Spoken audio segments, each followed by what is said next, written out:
આજનો જે આપણો પ્રશ્ન છે કે વિસ્ટર્ન બ્રિજ એટલે શું અને તેનો સિદ્ધાંત સમજો. અહીંયા જો આકૃતિમાં જે બતાવ્યો છે તે એક વિસ્ટર્ન બ્રિજ છે. એ વિસ્ટર્ન બ્રિજનો સિદ્ધાંત આપણે સમજાવવાનો છે અને વિસ્ટર્ન બ્રિજ કઈ કઈ જગ્યાએ કઈ રીતના ઉપયોગી છે એ એક આપણે બીજું લેવાનું છે. તો પહેલાં તો જો આ આકૃતિમાં જે બતાવ્યું એ મુજબ વિસ્ટર્ન નામના વૈજ્ઞાનિકે જે અહીંયા બ્રિજ આકારનો આ વિદ્યુત પરિપથ છે એટલા માટે આને વિસ્ટર્ન બ્રિજ કહે છે. તો પહેલું એક વિધાન આપણે એ લખીએ કે વિસ્ટર્ન નામના વૈજ્ઞાનિકે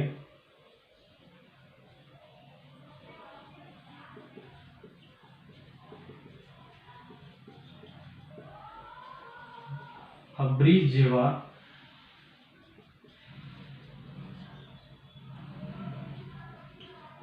વિદ્યુત પરિપથ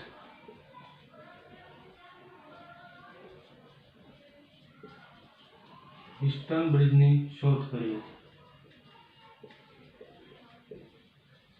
એટલા માટે તો આ જે બ્રિજ છે તેને આપણે વિસ્ટર્ન બ્રિજ કહીશું. બીજું કે જે વિસ્ટર્ન બ્રિજમાં તમને આકૃતિમાં જે પ્રમાણે બતાય છે એ મુજબ 4 અવરોધો છે એટલે કે 4 ભુજા છે. અહીંયા એક AD, એક AB, એક BC અને એક CD. જેમાં અવરોધો છે તે R1, R2, R3 અને R4 4 અવરોધો છે અને ચારેય શાખામાં જે વહેતો પ્રવાહ I1, I2, I3 અને I4 જે તમને આકૃતિમાં બતાવ્યા એ મુજબ છે. બીજું કે જે વિસ્ટર્ન બ્રિજની જે ભુજા છે એમાં B થી લઈને D ની વચ્ચે એક ગેલ્વેનોમીટર જોડેલું છે. તો ગેલ્વેનોમીટર એ માટે જોઈન્ટ કરેલું હોય છે કે જ્યારે આ વિસ્ટર્ન બ્રિજનો વિદ્યુત પરિપથ લેવામાં આવે ત્યારે જે કે વિસ્ટર્ન બ્રિજની જે તમે પ્રાયોગિક આકૃતિ તમે પ્રાયોગિક ગોઠવણ જો તો એમાં તમને ખબર પડે કે જે જોકીનો ઉપયોગ કરવામાં આવેલો હોય છે કે એના લીધે જે ગેલ્વેનોમીટરનું આવર્તન આવે છે કે નહીં એટલે કે આ જે વિસ્ટર્ન બ્રિજમાં પ્રવાહનું વહન થાય છે કે નહીં તે માટે ગેલ્વેનોમીટર રાખેલું હોય છે. જ્યારે આ બાજુની ભુજા A અને C એની વચ્ચે એક બેટરી જોડેલી છે. એ બેટરી છે તે આ જે વિસ્ટર્ન બ્રિજ જે બનાવેલો છે એને વિદ્યુત પૂરું પાડવાનું કામ કરશે. બીજું તો કે આ વિસ્ટર્ન બ્રિજ ક્યાં ક્યાં આપણે ઉપયોગમાં લેશું એટલે તો કઈ રીતના ઉપયોગમાં આવે છે. તો અહીંયા વિસ્ટર્ન બ્રિજમાં માનો કે અહીંયા આપણી પાસે 3 અવરોધ જ્ઞાત છે. માનો કે અહીંયા R1, R2 અને R3 આ 3 અવરોધ આપણી પાસે જ્ઞાત છે. R4 નું મૂલ્ય આપણી પાસે નથી. તો એ R4 નું મૂલ્ય એટલે કે જે ચોથો અજ્ઞાત અવરોધ છે તેનું મૂલ્ય આપણે વિસ્ટર્ન બ્રિજના મદદથી આપણે મેળવી શકાય. તો આ એની થઈ ગઈ ઉપયોગિતા. હવે વાત કરીશું આપણે એના સિદ્ધાંતની. તો પહેલા આપણે લખશું કે આકૃતિમાં દર્શાવ્યા મુજબ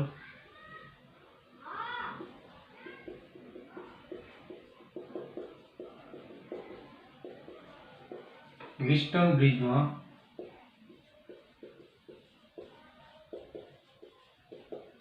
ચાર અવરોધો R1, R2, R3 અને R4 છે.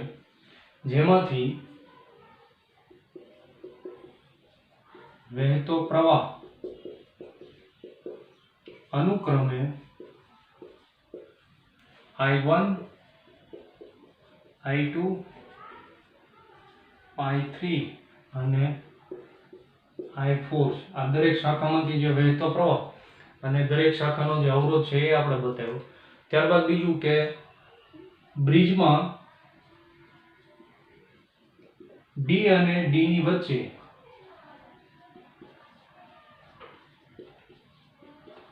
એક ગેલ્વેનોમીટર રાખેલ છે.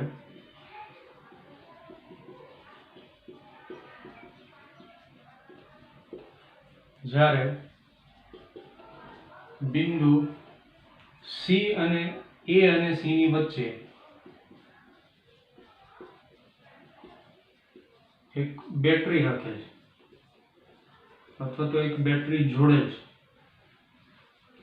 તો આ જે પ્રમાણે આપણને આકૃતિમાં બતાય છે પ્રમાણે આપણે લખ્યું કે જે વિસ્ટર્ન બ્રિજ છે તેમાં 4 અવરોધો 4 ભુજા અને બીજું કે આનો આકાર છે તો બ્રિજ જેવો હોવાથી આનું નામ છે તે વિસ્ટર્ન બ્રિજ છે.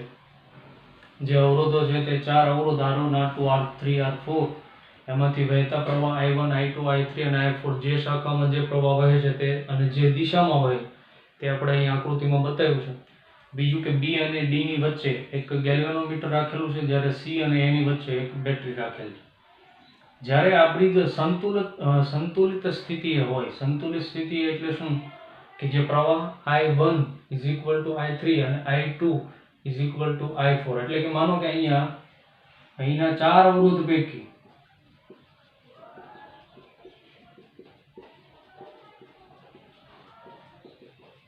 ત્રણ અવરોધો જ્ઞાત હોય, એટલે કે અહીંના 4 અવરોધ પૈકી જે અહીંયા R1 R2 R3 અને R4 એમાંથી માનો કે કોઈ પણ 3 અવરોધો જ્ઞાત હોય, ચોથો તો અજ્ઞાત છે જ અત્યારે આપણી પાસે. માનો કે 3 અવરોધો માનો કે જ્ઞાત હોય, તો આપણે 3 અવરોધોનું મૂલ્ય એવી રીતના આપણે સેટ કરશું કે આપણને ગેલ્વેનોમીટરનું આવર્તન શૂન્ય મળે. જ્યારે એક ગેલ્વેનોમીટરનું આવર્તન શૂન્ય મળે તે સ્થિતિએ બ્રિજ સંતુલિત સ્થિતિએ છે એમ કહેવાય. તો અહીંના જે 4 અવરોધ પૈકી 3 અવરોધો જ્ઞાત હોય, તો તે 3 અવરોધોનું મૂલ્ય ગેલ્વેનોમીટરમાં આવર્તન શૂન્ય આવે તે રીતે નક્કી કરતા તે પરિસ્થિતિએ બ્રિજ સંતુલનમાં છે તેમ કહેવાય.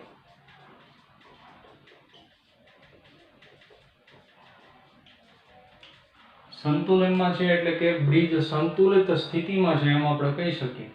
એટલે કે જે 4 અવરોધ છે એમાંથી એક તો અજ્ઞાત જ છે, તો બાકીના 3ને એનું જે મૂલ્ય ઓહમમાં હોય છે, આપણે માનો કે પ્રયોગ કરતા હોય વિસ્ટન બ્રિજનો, ત્યારે તો એ 3 અવરોધોનું મૂલ્ય આપણે એવી રીતના વારાફરતી બદલતા જઈએ કે આપણને જે ઝૂકી ફેરવતા ગેલ્વેનોમીટરનું આવર્તન શૂન્ય આવે. અને જ્યારે શૂન્ય આવે ત્યારે જે 3 અવરોધોનું મૂલ્ય જે ઓહમમાં હશે તે પરિસ્થિતિએ એ બ્રિજ છે તે સંતુલિત સ્થિતિમાં કહેવાય. તો જ્યારે બ્રિજ સંતુલિત સ્થિતિમાં હશે ત્યારે એમાં જે મળતો છે તે પાવર તેમાંથી વહેતો વિદ્યુત પ્રવાહ સંતુલિત સ્થિતિએ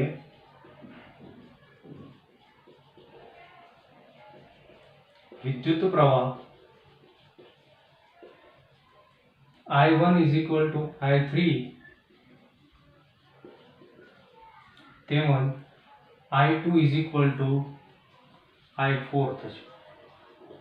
એટલે કે સંતુલિત સ્થિતિએ જ્યારે બ્રિજ છે તે સંતુલિત સ્થિતિ આવી જાય, એનો અર્થ એ કે જે આ શાખાનો પ્રવાહ અને આ શાખાનો પ્રવાહ I1 is equal to I3 અને I2 is equal to I4 થશે. હવે આપણે કિર્ચોફનો જે બંધ ગાળાનો નિયમ છે, અહીંયા બે ગાળા બને બંધ, જે આપણે લૂપનો નિયમ કહીએ છીએ, A B D A આ લૂપ અને B D C B આ બીજી લૂપ. આમાં કિર્ચોફના નિયમ મુજબ તો પહેલા કિર્ચોફના નિયમ મુજબ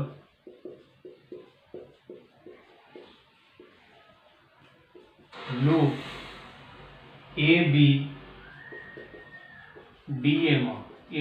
માં કિર્ચોફના નિયમ મુજબ જોઈએ તો પહેલા વિદ્યુત સ્થિતિમાનનો તફાવત અહીંયા જો જોઈએ તો અવરોધ R1 પ્રવાહ I1 એટલે -I1 R1 પ્લસ ત્યાંથી આપણે આ શાખામાં આ લૂપમાં આગળ જઈએ તો ગેલ્વેનોમીટરનો આપણે અહીંયા આંતરિક અવરોધ શૂન્ય લઈશું, પ્લસ ત્યાંથી આપણે અહીંયા આગળ જઈએ તો અહીંયા દિશા છે તો ઉલટાઈ જાય એટલે કે ધન થઈ જશે, એટલે I2 R2 is equal to 0. હવે -I1 R1 આ બાજુ આવશે તો પ્લસ, તો I2 R2 is equal to I1 R1, અને કહી દઈશું આપણે સમીકરણ નંબર 1. હવે બીજું જે લૂપ છે એટલે કે B D C B એમાં આપણે કિર્ચોફના નિયમ મુજબ જોઈએ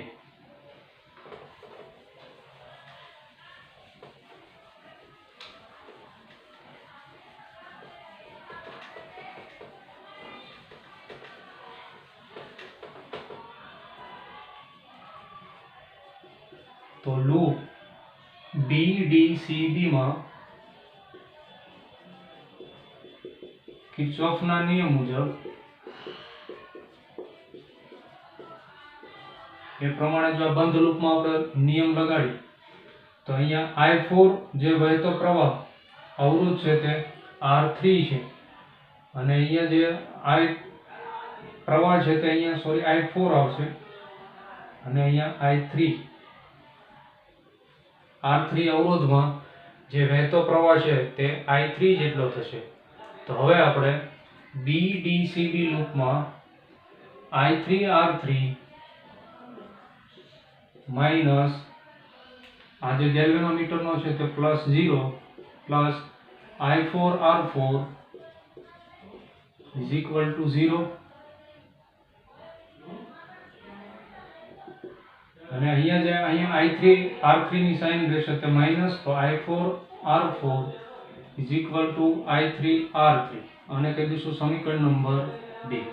હવે સમીકરણ નંબર 1 અને 2 માં જે આપણે I1 is equal to I3 છે, I2 is equal to I4 તો આપણે અહીંયા લગાડીએ તો સમીકરણ 1 અને 2 પરથી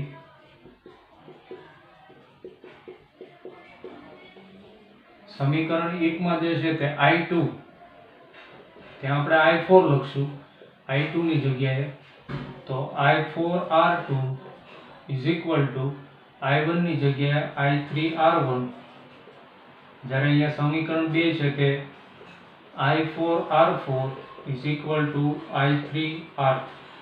હવે આ જે સમીકરણ નંબર આજે મળશે આપણને 3, આ સમીકરણ નંબર આને આપણે 4 કહીએ તો એ બંનેનો ગુણોત્તર લેતા, તો સમીકરણ 3 અને 4 નો ગુણોત્તર લેતા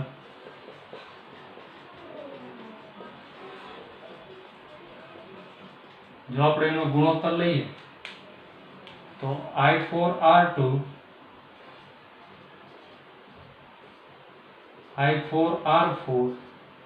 is equal to I3R1 upon I3R. તો આ કેન્સલ, તો હવે જે રહેશે કે R2 upon R4 is equal to R1 upon R3. એટલે કે આ જે આપણને સૂત્ર મળ્યું R2 upon R4 is equal to R1 upon R3.